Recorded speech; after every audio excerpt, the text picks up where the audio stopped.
Vamos fechar os nossos olhos físicos, agradecendo a Deus pela sua infinita misericórdia, por estarmos reunidos neste momento em seu nome, buscando a luz, o aprendizado e a elevação espiritual. Pedimos sua proteção, paz e orientação nesse momento de esclarecimento, na lição que o nosso irmão Magno vai nos trazer. Que os espíritos benfeitores o intua para que possamos receber do melhor que temos do mundo espiritual. E assim, em seu nome, em nome da espiritualidade da casa de Sebastião Marche, rogamos para que todas as atividades dessa casa ocorram em paz e harmonia. E assim damos por iniciado a nossa atividade, que assim seja. Hoje a gente vai ter o prazer de ouvir o nosso irmão Magno, e ele vai trazer como tema as almas e suas escolhas. Fica à vontade. Eu vou ligar lá.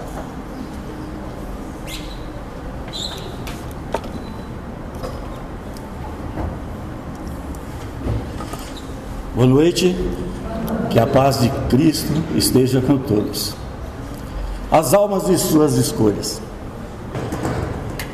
Então vamos lá. As almas e suas escolhas. Quando a alma deixa o corpo físico, ela passa por 3 etapas. Primeira, ainda mantém ligação do cordão fluídico não perceptível a nós encarnados, mantendo o corpo físico ligado ao corpo espiritual. Segundo, a liberação perispiritual, o momento em que o perispírito começa a se separar do corpo físico, como uma luz suave que se desprende lentamente. Terceira, o cinema da consciência, uma revisão completa da vida que acabou de terminar. Quando a alma está no plano espiritual, ela não está sozinha. Existe toda uma organização celestial dedicada a orientar cada espírito em sua jornada evolutiva, que são os mentores, os guias espirituais, os anjos das guardas, que estão ali para orientar as almas que precisam evoluir e também evoluir junto conosco.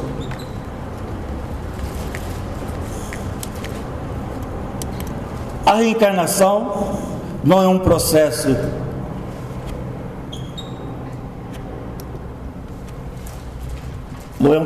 aleatório e profundo.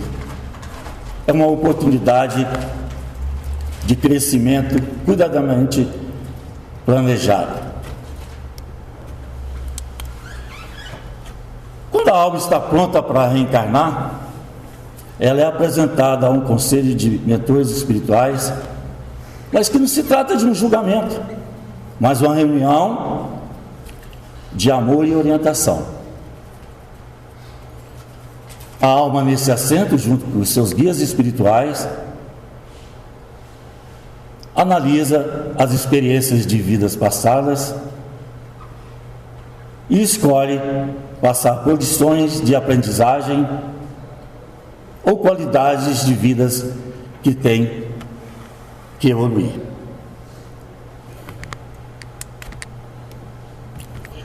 Diante dela, como numa tela de cinema, passa várias possibilidades de vida. Primeira, ela vê uma família humilde e trabalhadora, aonde aprenderá a simplicidade e a honestidade. Segundo, ela vê uma família abastada, onde terá todo o conforto material, mas terá que passar por experiências de administrar a riqueza. O que ela escolhe? A alma, nesse processo de escolha, ela não escolhe o que é mais fácil e mais prazeroso, ela escolhe o que é mais útil para o seu crescimento espiritual. Ou seja, ela escolhe o espírito em vez do bolso. Preciso ser rico no espírito a ser rico no bolso. Prefiro ser pobre na terra a ser rico no céu. A alma leva em consideração os compromissos que assumiu com outras almas, através de reencarnações. Espíritos que se amam resolvem nascer juntos para evoluírem de forma mutuamente, como acontece entre pais e filhos, entre cônjuges, entre amigos e até adversários, justamente para o necessário crescimento individual. Mas até adversário, sim. Imagina uma alma e tem que aprender a perdoar, enquanto a outra alma tem que aprender a pedir perdão.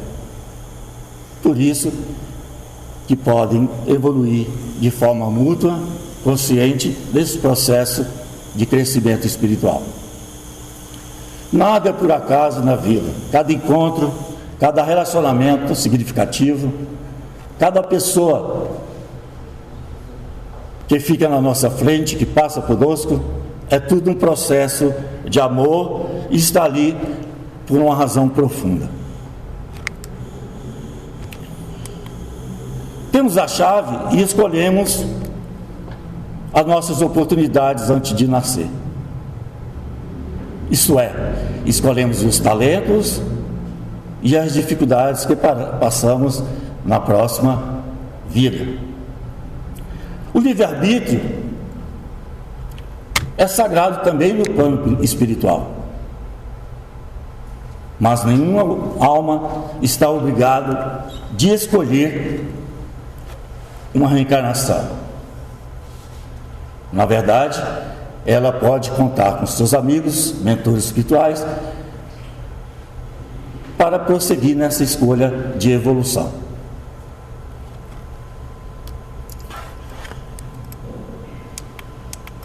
Se precisa desenvolver a compaixão, ela pode nascer com uma limitação física que desperte nos outros a solidariedade e nela a sua superação.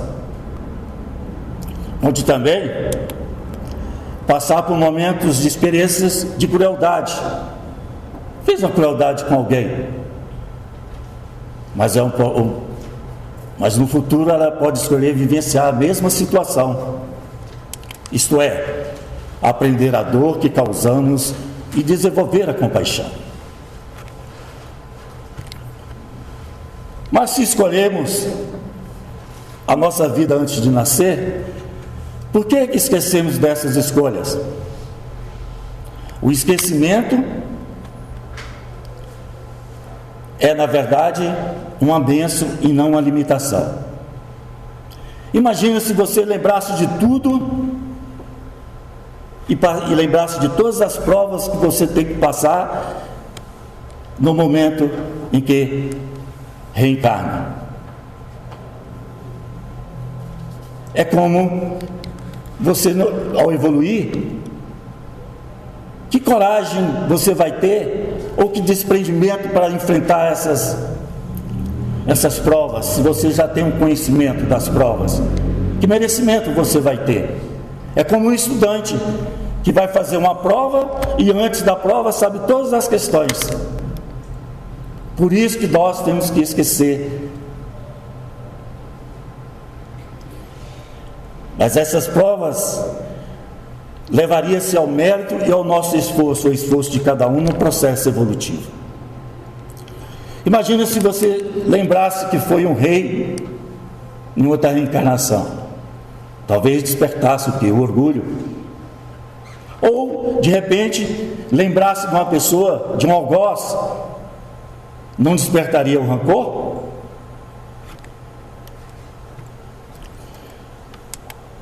Veja essas almas que foram inimigas em vida passada. Hoje reencarnam como mãe e filho. Se não tivesse o esquecimento, como a mãe poderia desenvolver o seu amor maternal e seu filho o amor filial? Mas através do esquecimento, a sua mãe tem a oportunidade de amar o seu filho querido, em contrapartida, o seu filho amar a sua mãe e cuidá-la nesse processo de evolução. Isto é, cada vida com a lousa limpa. Podemos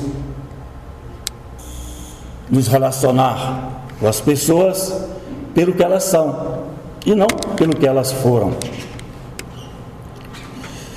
A alma também escolhe as suas missões. Os espíritos podem passar por diversas missões: a missão de cuidar, a missão de instruir, a missão de edificar, a missão de liberar mudanças sociais, cada um levando talentos necessários para cumprir a sua missão. Existem diferentes missões. A missão familiar, onde ela vem para evoluir o seu parente próximo. A missão profissional, aonde a alma vem para contribuir através do seu trabalho. A missão social, aonde ela vem para fazer mudanças sociais. A mudança universal, aonde a alma vem para beneficiar a humanidade como um todo.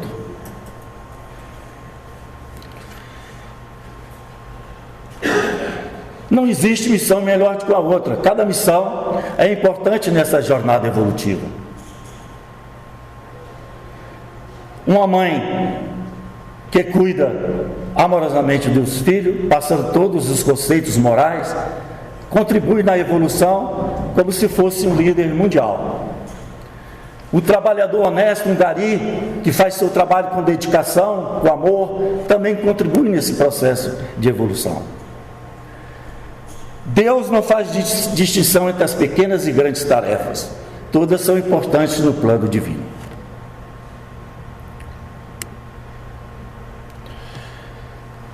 Embora não tenhamos memórias conscientes, trazemos conosco experiências de vidas passadas.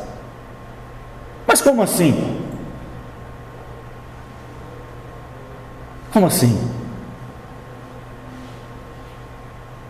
Veja só, se preciso desenvolver a bondade, posso vir na outra reencarnação,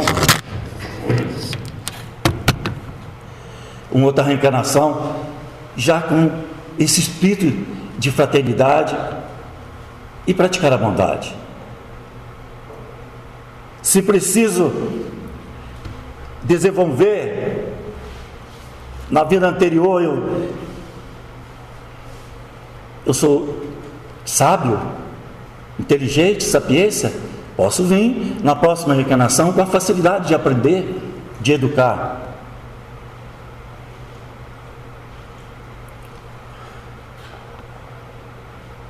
É por isso que vemos crianças, chamamos garotos prodígios, com 5 anos de idade já sabem tocar piano igual o seu mestre.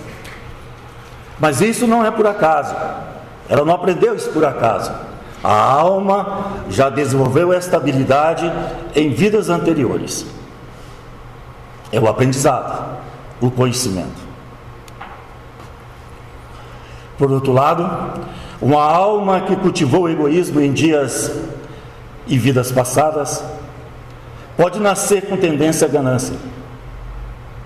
Uma que foi violenta pode trazer impulsos agressivos, mas isso não é uma punição, é um processo de crescimento. Veja essa alma que nasceu com um temperamento extremamente violento, Saulo de Tarso.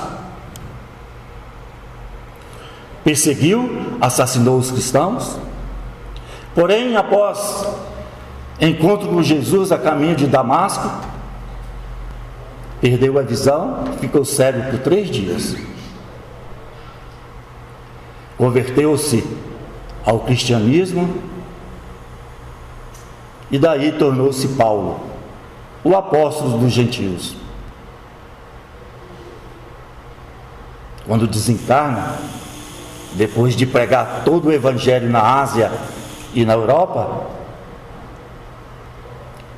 ele conquista uma das vitórias mais importantes, ou seja, uma bela, como se fosse uma riqueza, porque ele consegue vencer a si mesmo,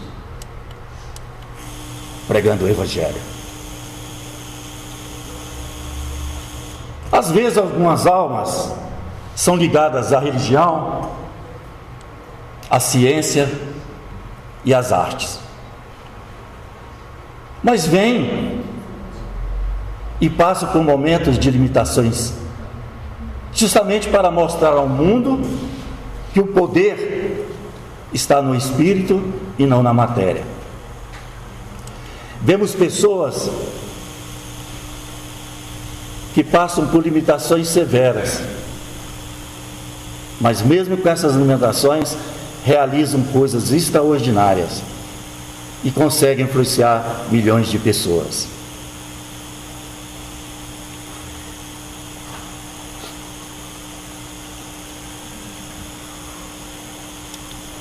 A evolução espiritual é gradual. Ninguém se torna santo de uma hora para outra. É como subir uma montanha, passo a passo, parada por parada.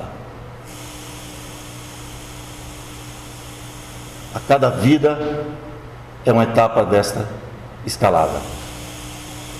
Podemos, num momento, aprender sobre a honestidade, e outra vida seguinte, a compaixão, em outra, a paciência.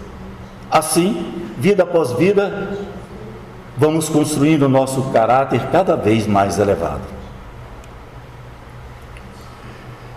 O que aconteceria quando a alma se iluminasse de uma forma especial?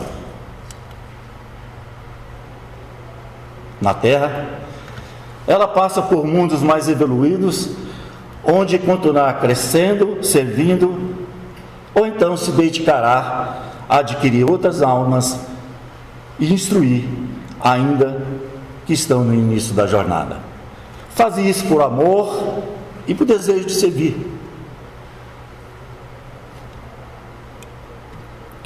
Devemos aproveitar cada oportunidade de fazer o bem. Por menor que seja um sorriso sincero, uma palavra de conforto, um gesto de solidariedade. Tudo isso contribui para a nossa evolução e para a evolução dos outros. Pedro, em 3,11, diz: aparte-se do mal e faça o bem, busque a paz e siga. Como podemos ter certeza de que tudo isso é verdade? A verdade espiritual não é um argumento lógico ou experimento científico. A verdade espiritual é uma experiência individual. São dos frutos que produzem em nossa vida.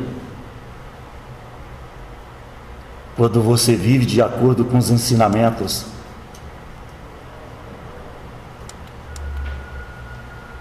quando você vive com os ensinamentos,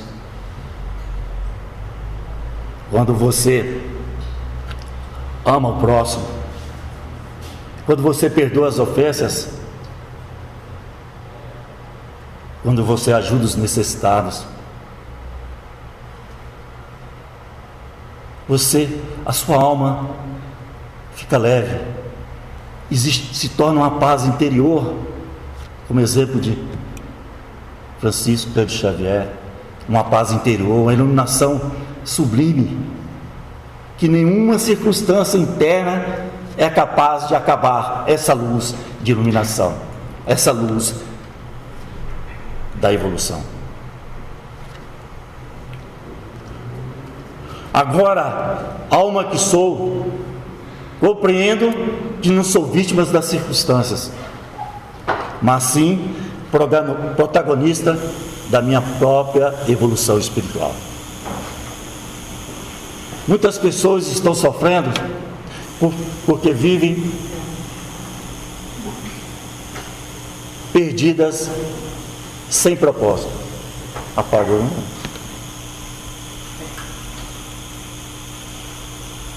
São as almas, gente. Vivem sem propósito. Elas têm que recordar que são almas eternas em jornada evolutiva e que cada sofrimento é um processo de crescimento e evolução espiritual.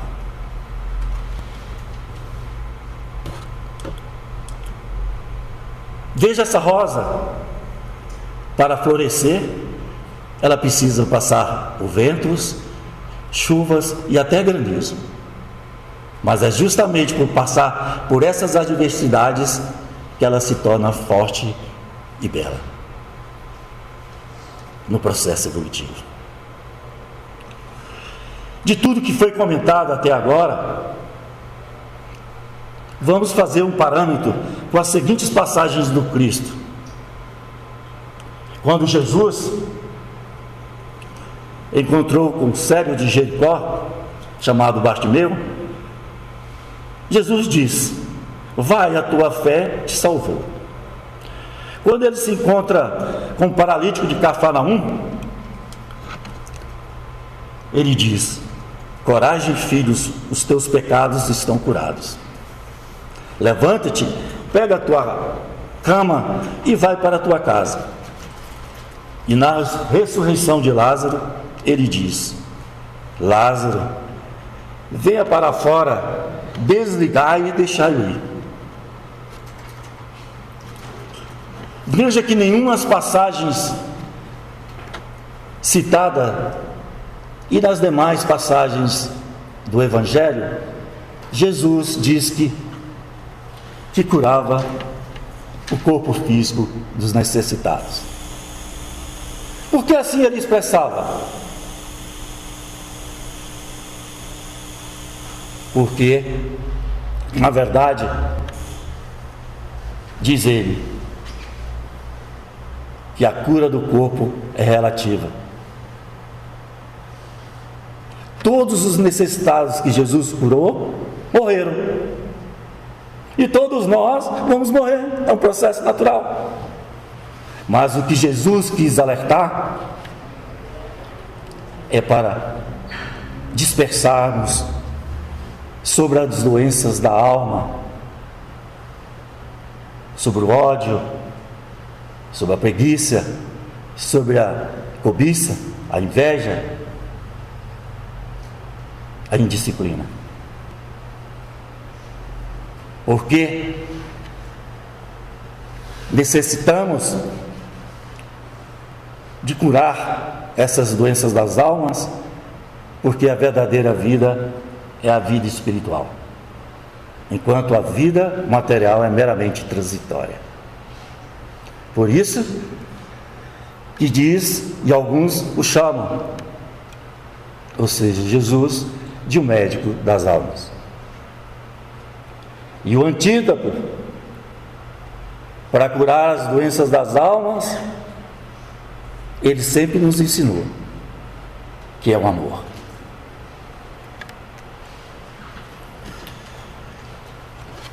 Mantenho sempre a humildade de quem sabe e tem muito a crescer. A pretensão espiritual é um dos maiores obstáculos à evolução. Muito obrigado, boa noite e que a paz do Senhor esteja com todos.